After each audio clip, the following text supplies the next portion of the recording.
আসসালামু আলাইকুম everyone, welcome back to my channel food parlour. আমন্ত্রণ জানাচ্ছি আমি তুলি হাসান নতুন একটা রেসিপির সাথে। এবং আজকের রেসিপি হচ্ছে ফুলকপির মুচমুচে পাকোড়া।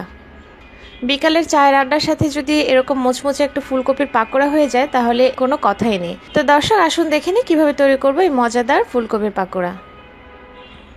তো প্রথমেই ফুলকপিগুলোকে আমাদের ভাপ দিয়ে নিতে হবে। তার জন্য আমি এখানে একটা প্যানে পানি বসিয়েছিলাম এবং পানিটা অলরেডি ফুটে উঠেছে। তো এবার এতে আমি দিয়ে দেব ছোট ছোট টুকরো করে কেটে রাখা ফুলকপি। তার আগে দিয়ে দিচ্ছি সামান্য একটু লবণ। আন্দাজ করে দিতে হবে যাতে ফুলকপিটাতে একটু লবণটা যায়। আর ফুলকপিটাকে আমি একটু স্পাইসি বানাবো, সেজন্য আমি এখানে একটু লাল মরিচের গুঁড়ো দিচ্ছি। আপনারা চাইলে এটা স্কিপ করতে পারেন। খুব সামান্য একটু দিলাম, একটু নেড়ে মিশিয়ে দিলাম। এদিকে আমি ফুলকপি নিয়েছি, একটু ছোট ছোট টুকরো করে কেটে নিয়েছি। আপনারা যে যেরকম সাইজের কাটতে চান সেভাবে কাটতে পারেন। আর পরিষ্কার করে আমি ধুয়ে নিয়েছি। এবার এই ফুলকপির টুকরোগুলো আমি দিয়ে দিচ্ছি এই গরম পানির মধ্যে। এবারে আমি ঢাকনা দিয়ে ফুলকপিটাকে 50% পর্যন্ত সেদ্ধ করে নেব, আর বাকিটা ভাজার সময় সেদ্ধ হয়ে যাবে। একটু চামচ দিয়ে নেড়ে দিলাম যাতে সবগুলো ফুলকপি ডুবে থাকে পানিতে। এবার ঢাকনা দিয়ে অপেক্ষা করছি ফুলকপিগুলো আধা সেদ্ধ হয়ে যাওয়া পর্যন্ত। তো ফুলকপিগুলো আধা সেদ্ধ হয়ে গিয়েছে, আপনারা চাপ দিয়ে দেখে নেবেন কতটুকুন সেদ্ধ হলো। এবারে আমি ফুলকপিগুলোকে পানি থেকে ড্রেন আউট করে নেব। আমি একটা ঝাঁঝরির মধ্যে ফুলকপিগুলো উঠিয়ে নিচ্ছি। এবারে একটা ছাঁকনির উপর আমি ফুলকপিগুলো রেখে দেব যাতে করে এক্সট্রা যে পানিগুলো থাকে সেগুলো যাতে ঝরে যায়। সবগুলো ফুলকপি নিয়ে নিলাম ছাঁকনির মধ্যে। এবার অপেক্ষা করব ফুলকপিগুলো একটু ঠান্ডা হওয়া পর্যন্ত। এবারে ফুলকপিগুলো ঠান্ডা হয়ে গিয়েছে, হাত দিয়ে ধরার মতো ঠান্ডা হয়ে গিয়েছে। এবার এদিকে আমি ফুলকপি কোট করব যে সেই উপকরণগুলো নিয়ে নিচ্ছি। এখানে নিয়েছি আমি ব্রেড ক্রাম, আর নিয়েছি একটা ডিম ফেটানো আর ময়দা। আর ময়দাটার মধ্যে আমি দিয়ে দিলাম সামান্য একটু পাপরিকা পাউডার। আমি আগেই বলেছি যেহেতু আমি এটাকে স্পাইসি করব, পাপরিকা না থাকলে লাল মরিচের গুঁড়ো ইউজ করতে পারেন। দিয়ে দিচ্ছি গোলমরিচের গুঁড়ো হাফ টিস্পুন, আর দিয়ে দেব সামান্য একটু লবণ।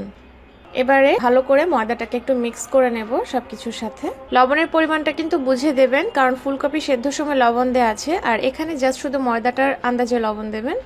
এবারে একটু চামচ দিয়ে মিশিয়ে নিচ্ছি। এবারে আমি একটা ফুলকপির টুকরো নিচ্ছি। প্রথমে আমি ডিমের মধ্যে ফুলকপির টুকরোটা কোট করে নেব, তারপরে আমি ময়দায় কোট করব। আমি চামচ দিয়ে করছি, আপনারা চাইলে হাত ইউজ করতে পারেন। কোট করা হয়ে গিয়েছে। এবার আমি একটা প্লেটে ফুলকপির টুকরোটা তুলে রাখছি, আর এরকম করে আমি বাকি ফুলকপিগুলো একবার ডিমে তারপরে ময়দায় গড়িয়ে নিচ্ছি। তো সবগুলো ফুলকপির টুকরো কোট করা হয়ে গিয়েছে। এবারে সেকেন্ড কোটিং এর পালা, আর তার জন্য আবারও সবগুলো কোট করা ফুলকপি আমি একবার ডিমে গড়িয়ে নিলাম, দেন আমি ব্রেড ক্রামসে গড়িয়ে নিচ্ছি। চারপাশটা ভালো করে ব্রেড ক্রাম লাগিয়ে দিলাম। এবারে এই ফুলকপিটা টুকরোটাকেও আমি একটা প্লেটে তুলে রাখছি, আর ঠিক একই প্রসেসে আমি বাকি ফুলকপির টুকরোগুলো একবার ডিমে তারপরে ব্রেড ক্রামসে গড়িয়ে নিচ্ছি। আর এই কাজটা করতে করতে আমি কিন্তু চুলায় একটা প্যানে অলরেডি তেল গরম দিয়েছি, আর যেহেতু ডুবো তেলে ভাজতে হবে তাই পর্যাপ্ত পরিমাণে তেল দিতে হবে। তো সবগুলো ফুলকপি কোট করা হয়ে গিয়েছে।